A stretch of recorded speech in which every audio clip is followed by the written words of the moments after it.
Welcome to one of California's most captivating and notorious drives. Vasco Road, the winding route connecting Livermore and Brentwood, cutting through the rolling Diablo Range. This full-length drive captures the road's raw beauty, sweeping golden hills, open pastures and wind turbines, while showing why Vasco Road is often called California's most dangerous scenic highway.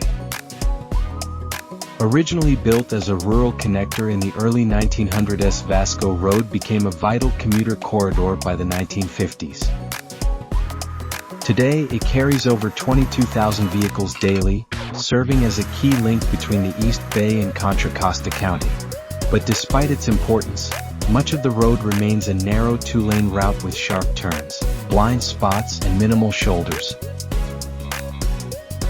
Between 1996 and 2007, Vasco Road recorded 352 crashes, 16 deaths, and 136 injuries, and even in recent years, fatal collisions still occur. It's a route that commands respect and full attention. Still, the journey is breathtaking. From Livermore's vineyards to Brentwood's farmlands, every curve reveals the contrast between California's quiet countryside and its fast-growing suburbs. So buckle up and enjoy the ride.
That is the end of this drive as we approach Brentwood. Hope you liked this video, and for similar videos please click on the above thumbnails.